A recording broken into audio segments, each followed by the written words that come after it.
Thank you to Bespoke for having us here tonight. So I have a few questions specifically for Trevor and Justin that I'm going to just dive into. These are a little detailed, so again, don't want to put you to sleep. You're welcome to raise your hand, ask a question. I see a lot of smiles out there. Those are really keeping me going up here, so keep the smiles. Okay, so we're going to get started. So we're going to start with Trevor. So, Trevor mentioned he used to work for Anchor Free, huge ad budgets, crazy amount of growth. The business he was managing was overwhelming at times, from what I understand from our conversation. So my question to you is, across both the acquisition and engagement side, what type and how many supply side channels did you work with at Anchor Free to start with? Yeah, it's a fun one, because at first, it was test and try everything, and we didn't know what was going to work, what wasn't. And we still have the philosophy of how do you uncover you have to uncover the unknown, right? So it's turn over every rock and try to figure it out. But in the process of that, you get frauded quite a bit. And we, in the beginning, didn't really know what we were doing, and we were frauded quite a bit. And what that did is it really worked us towards, all right, let's go to AWA, let's go to AWE, let's go figure out what these guys are buying, and figure out how are they buying it and who the hell is buying it, right? And it got to the point where we were putting honeypots in our landers just to see how many people were actually being click tracked, or they're sending bot traffic to us, and we were like, but then I got to the point where we're like, we can't even stop it because it's extra click, and you're like, well, it's porn traffic, so what are you supposed to do with that, right? So it's I think that it whittled it down. At the end of the budget, we really only worked with maybe 10 partners, and 2 of them were Facebook and Apple Search, right? It's just because we found certain partners that we could go exclusive with that only had certain types of traffic that we wouldn't be able to get otherwise. And that was really kind of the big stuff. Or they were a media buyer that we just trusted and did better than we could do internally. So how were you measuring success in that model, and did you have transparency challenges? Yeah, the biggest thing, we measure success by how much money we're making. So it was, what's our ROAS, right? Are we actually making profit for the company? Are we going year over year revenue up? And if we are, then we're doing a good job. And at the time, our business was almost all ad revenue. Not ad revenue, sorry, subscription revenue provided by user acquisition. And the second part of the question was? No, just transparency. Oh, the transparency. That's what kind of turns into the AWA situation, right? We go out there and we find our media buyers. We figure out who they were. And that was the transparency that we needed to get, because otherwise you have, some network running a bunch of traffic out of China and Vietnam, and you're like, the hell is this, right? And you don't know who it is. And you're like, well, I don't think I want this trick. I like it when the tricks work for me, not against me. Right on. Okay, Justin.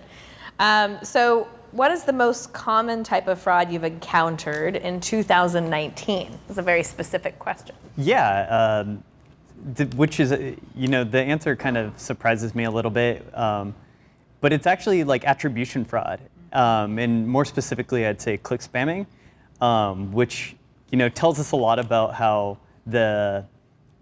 nature and everything else runs in cycles and comes back around. The old is new again. And that's really what we're seeing is people are going back to basics, they're going back to click spam, but they're tweaking it. They're doing little different things, putting their little spin on it, but it's it's still attribution fraud. That's still the number one thing. Yeah, it's a big problem. It turns into a vacuum cleaner, right? The click spam is like a vacuum cleaner for installs, right? They turn it on and all of a sudden it's sucking them all in, and you're like, I don't know if it's my organic or if it's from what they paid, or was it Facebook? I can't tell. So, the best thing is if you see it, just shut it off. Just don't even bother playing with that. Yeah. Or maybe you could use a fraud detection tool. Yeah, that too. Cool. There was another part of this question I wanted to ask you, Justin. Yep. So how do you identify fraud at FeedMob? And then, I guess, do you see fraud tactics changing as well? It's a very dynamic business. Yeah, for sure. We built a core set of tools pretty early on in FeedMob, but those tools do not look like what they were the first iteration. We we are definitely like an agile development team, so we take that sort of principle to heart, and we're not going to settle for what we did before, even if it was working. I think we have to constantly challenge ourselves to not get trapped into a false sense of security, because as soon as you do that, you're getting frauded. That's just how it is. So I think that like combining that with agile principles of iterating, it's still click spam, it's still like attribution fraud. So if we use it as the same tools, it may not find this new type. But because we iterate and continue to refine these tools over years and years, that's how we're able to evolve almost with the evolution of the fraud itself. So I think that that's really key, and helps us keep ourselves honest and true, and not be like too susceptible to these type of things. Yeah, that's very healthy. Yes, we have a question from the audience. Here, we need a mic on you. Okay. Can you elaborate a bit on? I'm not from the ad space. I spend a lot of money in ads. Can you elaborate on the mechanics of attribution fraud? I use Apps Flyer to tell me where the source of traffic. Are you telling me those numbers are not reliable? We got a mic. Okay, yeah. Well, I mean, I think that it comes down to understanding how your attribution company attributes. Like at the end of the day, you need to understand, like, to some extent, how they do fingerprint matching, because that's usually what this type of traffic tries to abuse. And what I've seen over the past several years is almost every MMP, I would probably say all of them, but all of them have shortened the window for fingerprint attribution. So 3 or 4 or 5 years ago, fingerprint attribution would sometimes be 30 days, which is insane. So fingerprint attribution is essentially looking at multiple indicators like IP address and the user agent, and trying to correlate an install from that. So that is probably the #1 thing that will be taken advantage of by this type of fraud. So I would encourage you to ask your reps there to explain their fingerprint algorithms to you. Make sure that your attribution window for fingerprint is as short as possible, that matches what you're trying to do. And I think that that's a really good place to start. We do get advertising IDs, right? All these guys who provide advertising IDs. Yep. Are those not reliable? I mean, we capture fingerprints ourselves. I can map the advertising ID to the... But are you getting advertising? Are you getting your advertising IDs? So not every piece of traffic is going to give you back an ad ID. Right. When I question the traffic, the guys will eventually give it to me. Like if I contact TapJoy and say, well, you're giving me shit sorry.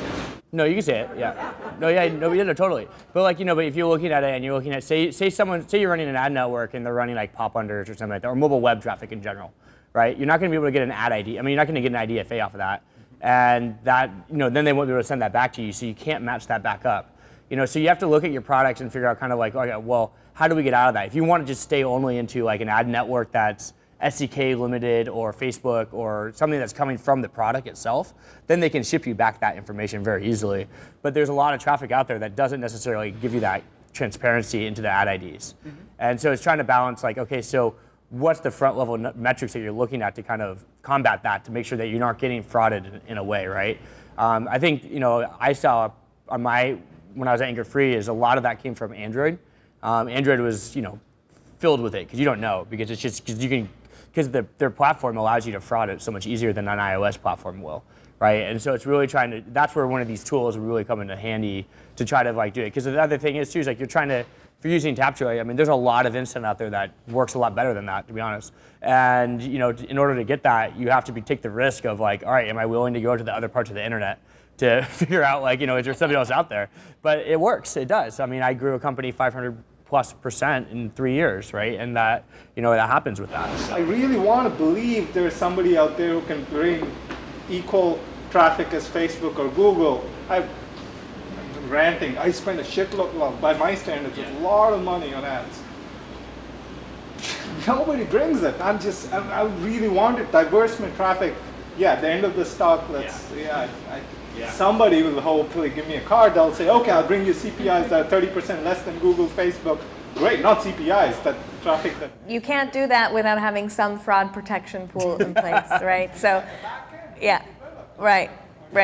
Right, but I really appreciate the interaction and the feedback, and this is the voice that we need to hear, the voice of the growth manager trying to really figure it out and manage his margins and understand, what it costs to acquire a user, wanting to acquire good, effective users, want to be able to trust your data, you want to be able to believe that the people inside your app are real and that those installs are legitimate, and you don't want to pay for organic installs at an attribution level, type partnership with your attribution company. So that's what we're talking about today, and I feel your pain, and we all do. We all understand your shoes, and it's actually very complicated infrastructure. So. It is, and the thing is too is like, in your position, right, you're talking about how, you want to get these installs and you want to grow, but then Facebook and Google are like, it's fucking expensive, and you cap out. You can't go further at that cost. Yeah, everybody's on Facebook and Google, so if you have to diversify in order to have a cutting edge. Around it, right? And that's why when I was at Anchor Free, we spent so much time on this, because we're like, shit, I can get an install for 50 cents and it backs out for 5 months. Like, yeah, I want that. Right? We want more of that. what do we do? Yeah. Right? But then, you get these perils of what we're talking about with all this, but there's ways to do it.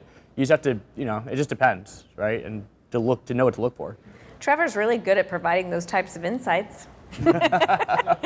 It's nice. Did you have anything you wanted to add? Yeah, I mean, Okay. I think it all comes back to, I say this all the time, like as a product manager, I'm building tools for my internal team primarily, but even in that scenario, for us to hyper grow as a company, my users have to trust me. First and foremost, growth is built on trust, and hypergrowth is definitely built on trust.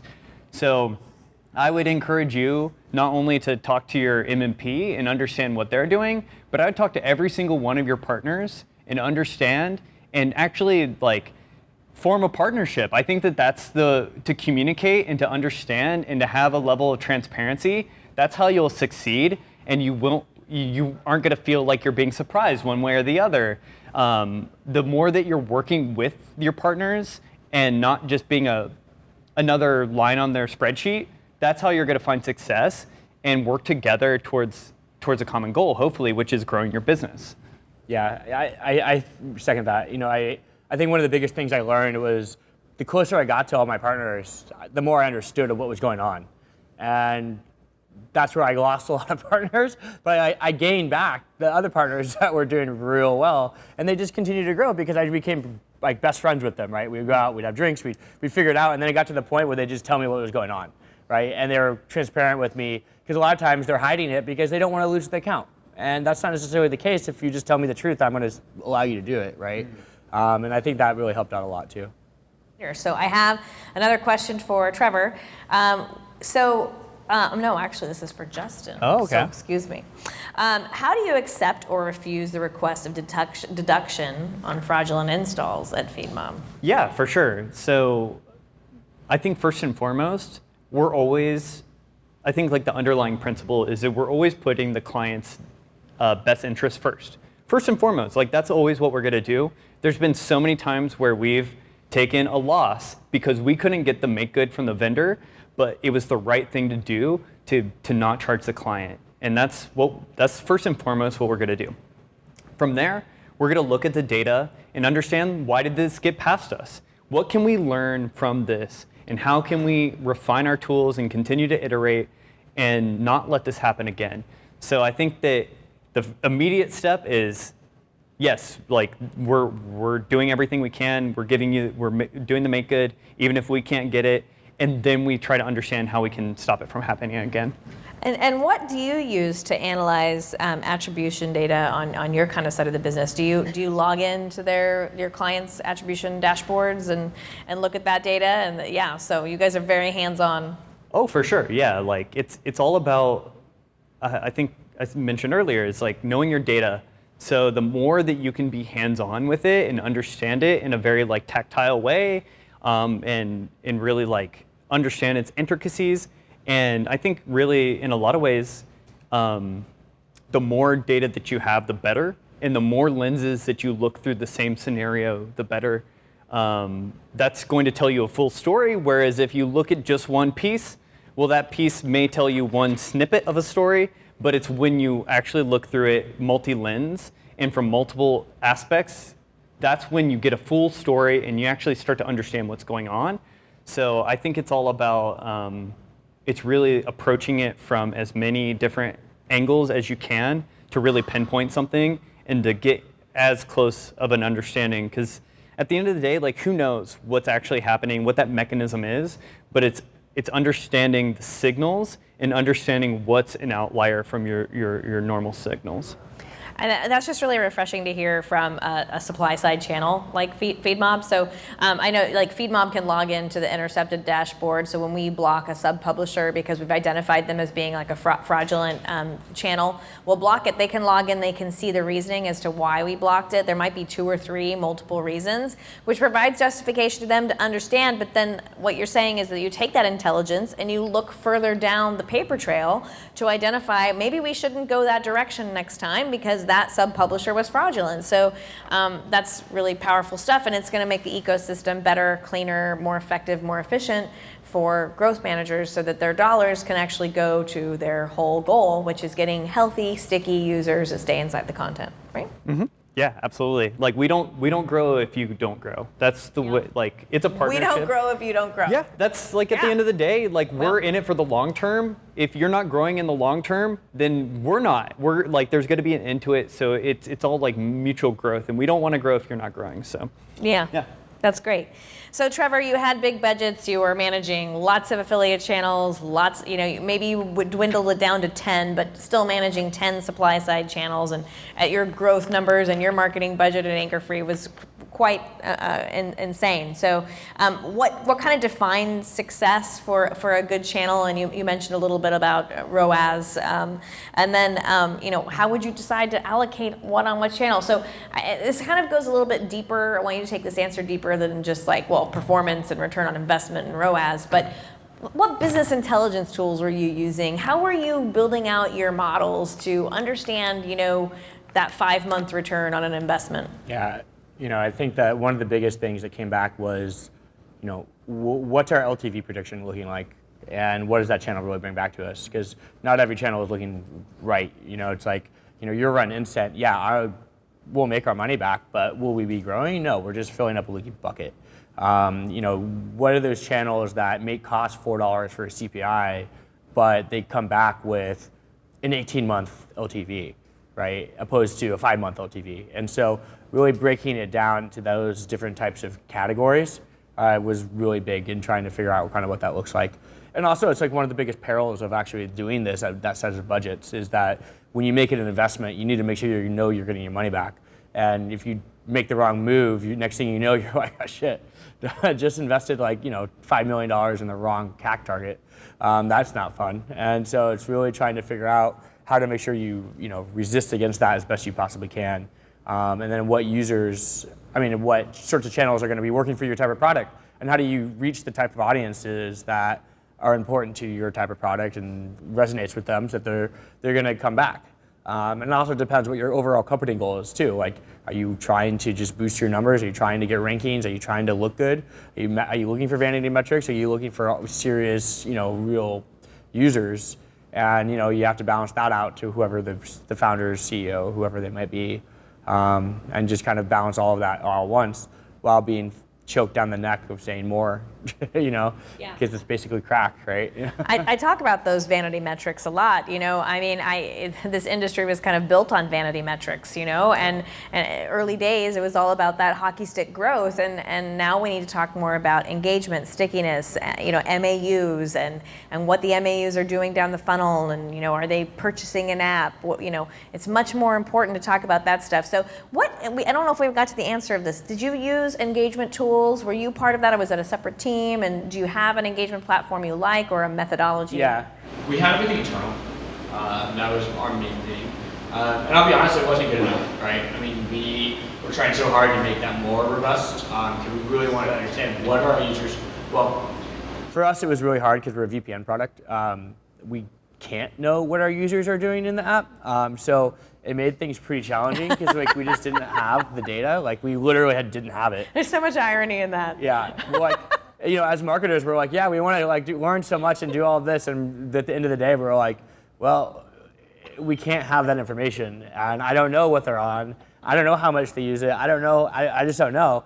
But all we could see is, hey, they returned and paid again, or we know that they connected, and those are basically that's all we had. And so we're like, all right, well, if they keep connecting, that means that they're probably going to be continuing to use the product and continue to pay for it. And that was, what we really aimed towards. So, in a lot of ways, it was a really simple way, and so we didn't really need to have like hardcore engagement tools necessarily. Lucky for you. Well, I mean, unlucky it can for be me. Yeah, incredibly complicated for a lot of other app companies. Oh yeah, I mean, I think it would have been incredibly complicated if we actually were able to see what was going on, but Yeah, Yeah. that's funny.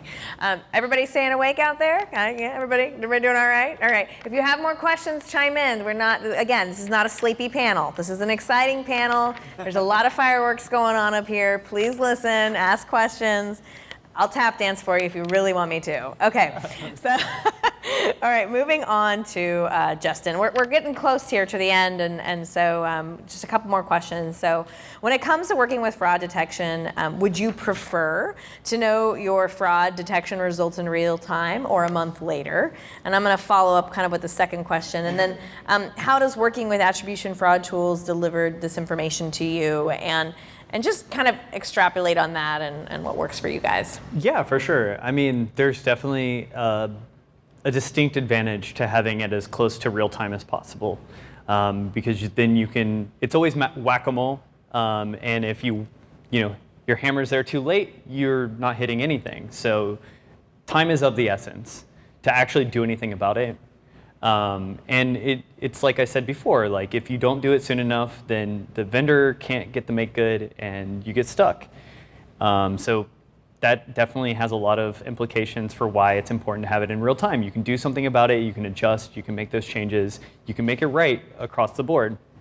But I also understand at the same time is that some of these things, some of the fraud doesn't really show itself until down the funnel. So there are times where like you need to see if that user comes back in 14 days or 30 days or 45 days, 60 days or whatever that is.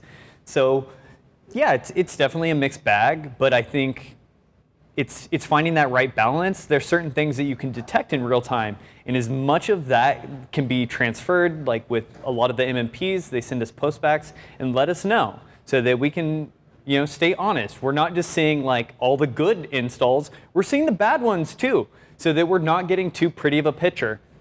So that's very important, and I think has been very key to having like partnerships with these MMPs. But yeah, I think it's finding that balance of things. There's going to be things that lend themselves better to real time, and there's going to be things that you need to see the down funnel metrics, and you need to wait. Unfortunately, sometimes you have to wait and see what happens. Can I ask a question? In regards to like the downtime, can you give an example of a type of fraud that wouldn't be able to be identified at like real-time attribution level that sort of got past those checks that are available but only show later? Yeah, for sure. I think the thing that comes to mind immediately of this type of fraud that would be like emulators or advanced bots. They may look normal. There's nothing that's actually giving it away that it's not a real user. It's only when you see that they stop coming in after 7 days and never come back again, or have a myriad of other, correlated events to other conversions and stuff like that, that you're going to see this. I think that a big part of it is also knowing your organic baseline. If you can understand what your organic users look like and you have a good understanding, your paid users should never be as good as your organic users. Such a healthy point. I just want to stress this, is like knowing your organic baseline is just so imperative because of the organic attribution fraud that takes place every day. Absolutely. So if things are coming through in that early funnel that look too close to organic, either it's attribution fraud, somebody's taking credit for an organic install, or it's some type of bot that is performing too well. I mean, maybe it's a whale. I mean, that happens too. There's people out there that actually engage with applications and spend money. So I think it really comes down, like I've said, it's knowing your data, knowing what's too good to be true, and monitoring it. If something's too good to be true, watch that source, watch that user. As far granular as you can get, monitor it, see what happens. If they look like a whale for 30 days and then never come back again, well, that's probably somebody who's figured out their ROI of spending money in an app or whatever, So yeah, I think it comes back to like knowing your data and being honest with yourself. If something seems too good to be true, there's probably a reason. I mean, maybe you just found the right source, and that's great. And you should talk to your partners and scale it up if that's actually a real source. But otherwise, you should take action. Yes, that's a really great question and great feedback. And I mean, I think it's driving awareness about these things. So, Totally. I talk to these UA marketers every single day, and the biggest struggle right now is this attribution fraud. It's really hard to detect because the fraudsters actually fake in-app events. So, and they try to make them look random so that you look natural. So I mean, it is really, really interesting. So at Interceptd, we spend a lot of time looking for the attribution fraud. It's one of our specialties, and that we found a way to develop detection methods in lots of different ways to really look at the clicks and look at the installs and look at the post-install events and find that type of fraud and stop it as quickly as we possibly can. Sometimes it takes 5 installs to determine it, but once we determine it, we'll block it completely. But I think the UA growth role is such a challenging one because you have to be jack of all trades, wear so many hats. And then navigating the ecosystem of working with third-party software companies is it's difficult. And I mentioned this earlier, people tend to just go to Google and Facebook because it feels quote unquote safe, or they like the audience targeting, but there's still fraud inside those channels. We track fingerprints, IP concentration, geolocations, everything. I personally measure quality of traffic by Google, by Facebook, by every different advertiser. Damn straight, Facebook brings much better. I want to believe that. Sure. Yeah, I got the money. I spend it day in and day out. Nielsen and Comscore are my customers. I spend it, by my standards, a lot of money. I guess. Yes. Can I ask a follow-up question? Yes. Given you have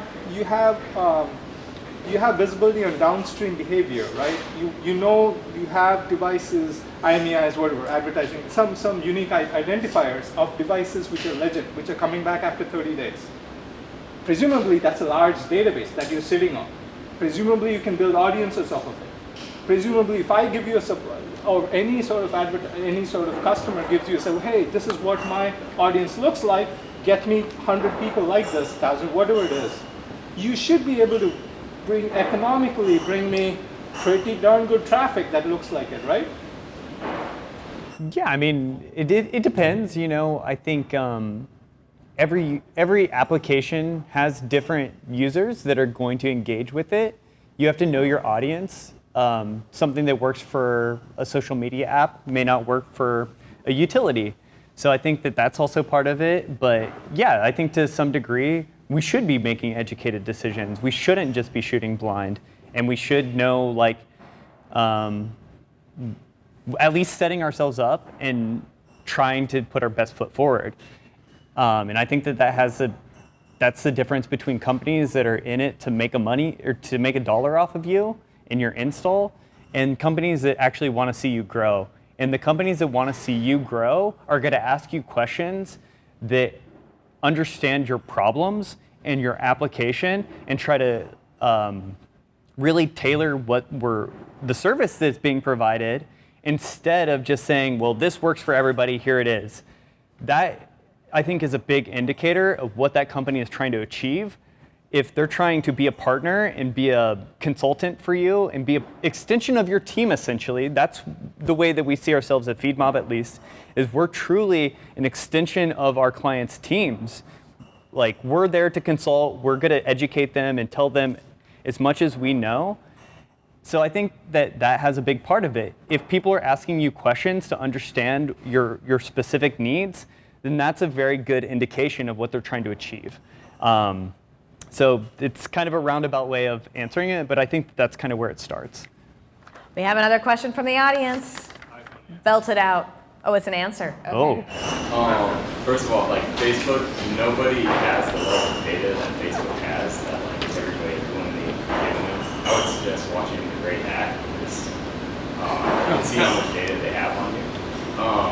So nobody else has that amount of data. So yeah, Facebook is probably always going to be your best bet, depending on what type of app it is.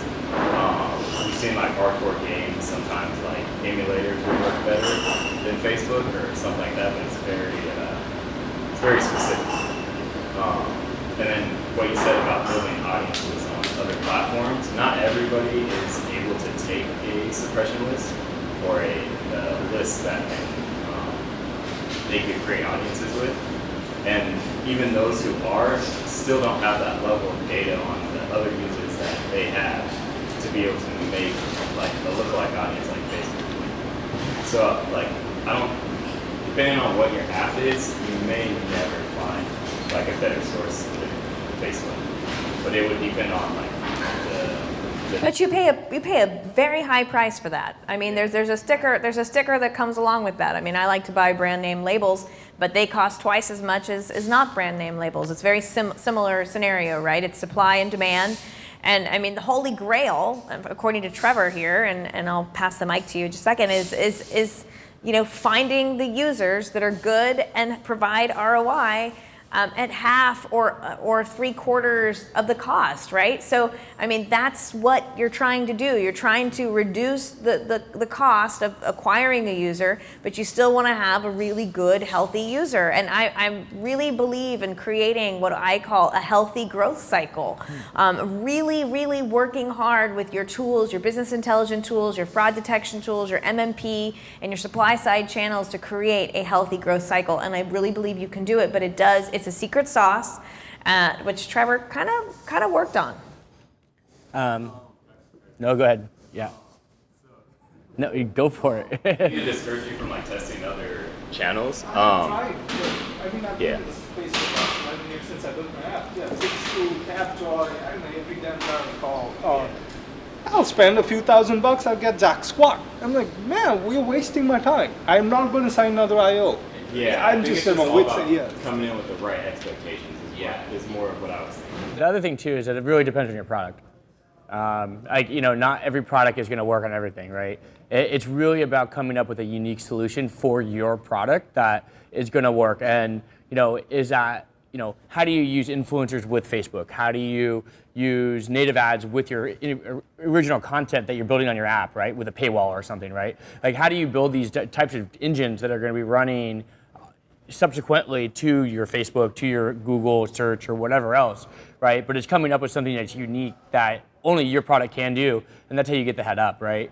When we were working on a VPN, it's like, all right, well, I mean, truthfully, what it was is we just figured out, we figured out one niche that was in the United States, and that was what blew this thing up. And just people in the space just didn't figure it out for 3 years, right? And once you figure that out, we held onto that tight and ran with it, right? And that was kind of it, yeah. We have another question, yeah. I hope this isn't too off topic, but a few years ago there were guys who made $100,000 doing pay-per-click.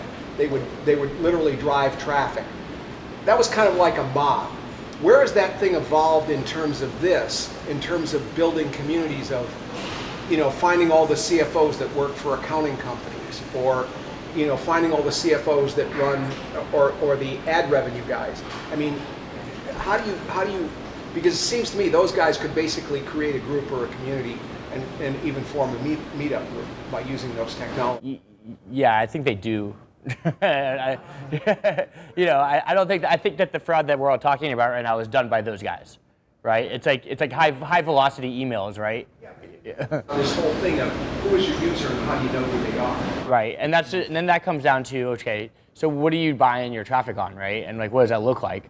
And so when you look at it, you're looking at something like, I'm not going to name any names, but if you look at an ad network, they're probably, what they're doing is they're giving it to a media buyer that's not who you know. And that media buyer is buying on a platform that is a self-serve platform that's getting ad bots from those guys that you're talking about, right?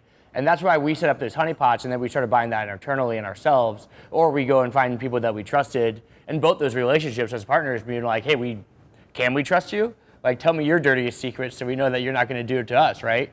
And it's trying to figure that kind of stuff out. And that's why we whittled down our partner list from like 50 to 10, because I'm like, I don't trust anyone. I want this to be in-house, but a lot of times we couldn't get people to do what we needed to do in-house.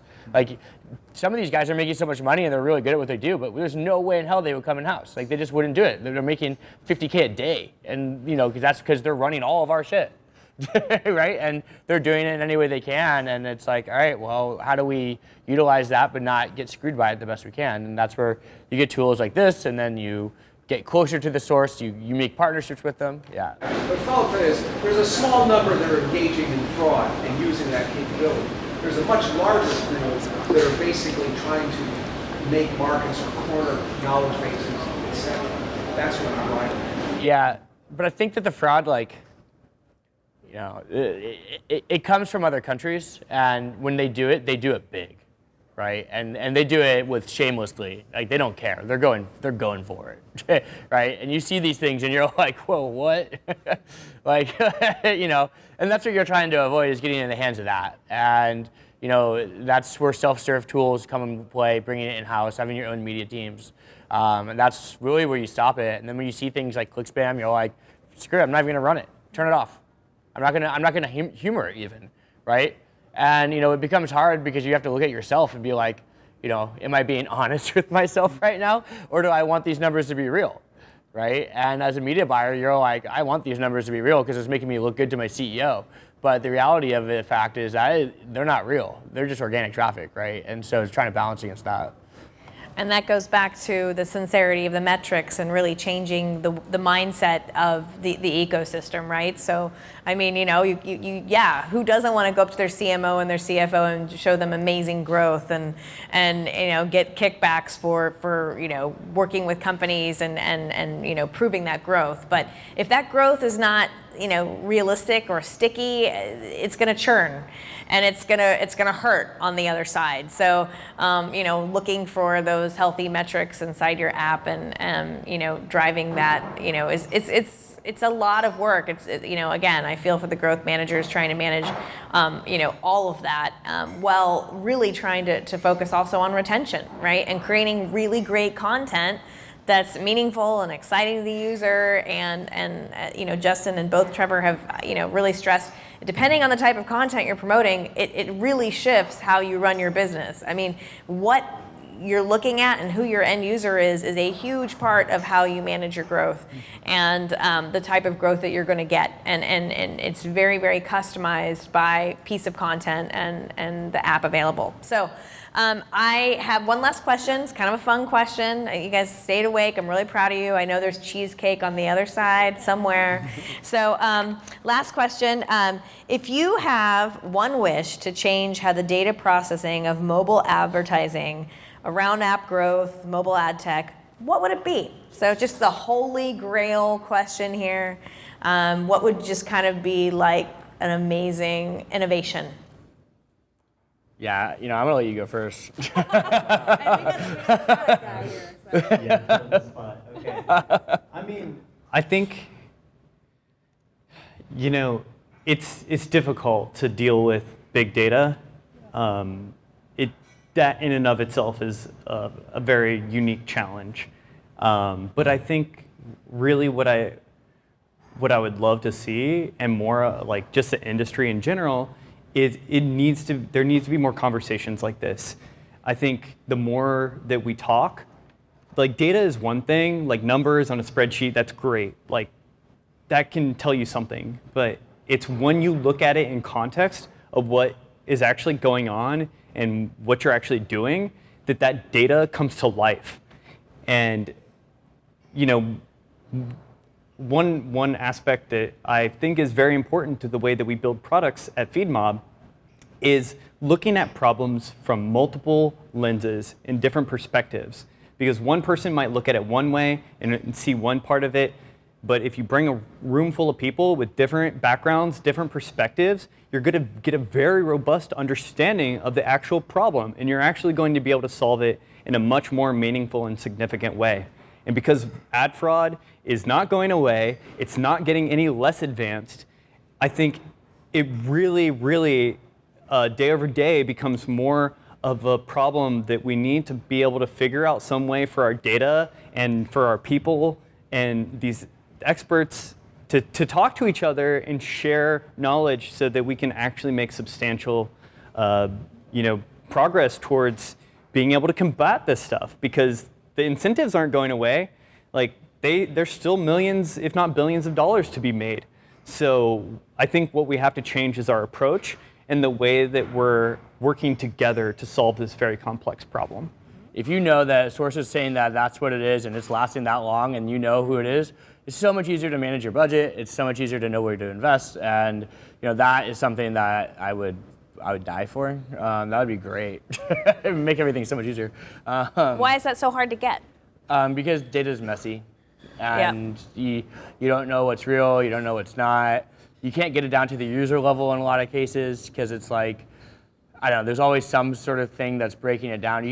So if I bring it down to the user level, then I should be able to track it back all the way to the click, right? And that's the ideal situation, because then you can be like, well, this click didn't last that long, and where is it coming from, and why are there so many looking like this? And it just, pulling that data, it's just very difficult. You need like an army of machine learning scientists to figure it out. May I? Yeah. I think that's a good point. I feel like there's a real disjointedness between Google, Facebook, Apple, and everything else. And connecting those dots for a marketer for the past 10 years has just been hellacious. And there's been all kinds of tools developed and created to try to help connect those dots, but the truth is it's incredibly challenging for a marketer to understand where people are coming from, at what price, and what they're doing, and with consistency across multi-platforms, multi-channels, what that user path looks like between web and in-app and mobile web and connected TV now. I mean, it is so hard to weave that story. So everybody's trying to always kind of find that holy grail. Maybe that'll help with your solution. I don't know what that looks like. I would like to see also more collaboration and more communication between companies and businesses to try to move the industry forward.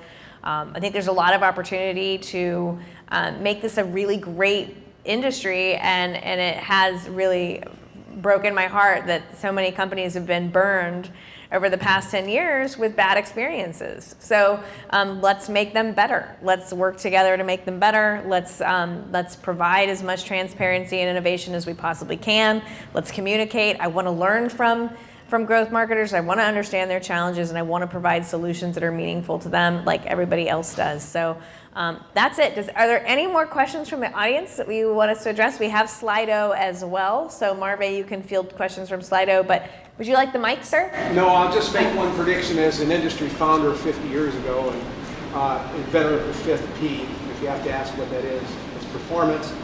I would predict that subscription models are going to disappear because online advertising is going to basically be the fuel that fuels all online activity within 5 to 10 years. If I'm still here in 5 years, come up and tell me if I was right. I like it. Thank you so much. That's a healthy prediction. I could see that. That'd be interesting. Do you think that it's going to be like that even with people's privacy concerns and people worried about their data going to all these companies and all that? Yes, because what's privacy? It's I got to you first. Right? If there's no privacy, you can get back to me and nail me just as hard as I nailed you. Right? If there's no privacy, right? But you're saying in terms of subscription products, when you look at subscription products, right? I mean, there's so many different types of them, right? Well, I think subscriptions will be really refined to very small groups. Okay? Like Jaguar owners prior to 1970, because there's only a few of us. Okay? So we'll want to communicate, we'll pay for a subscription. But the rest of us won't pay for subscriptions. Because why should I pay $5 for a subscription when you can monetize me for $200 to $300 in advertising? Right. I mean, why would you want to build that, right? Right. That's why I think the rejector is moving that direction. Yeah. But that's just one of the things that Yeah. It's just sad though. It's just sad. I mean, if you think about it, right? Because like if you have all these new products coming out and they're trying to go up against, say, Facebook, right? When they're making their like $500 ARPUs or whatever it is per user, or probably more than that now, but then that is what kills privacy. That kills, your thoughts on things, right? Because AI will basically allow you to monetize advertising revenue in a much more targeted way. So you'll get $200 a click because you're getting something very refined. That's how it will evolve, in my opinion. Yeah. I can see that, yes. Interesting. Very interesting. Any questions on Slido? Okay. No questions from the audience? That's a wrap. Thank you guys so much. Thank you so much for coming. We really appreciate it. Thank you guys. Really appreciate it. It was awesome. Woohoo.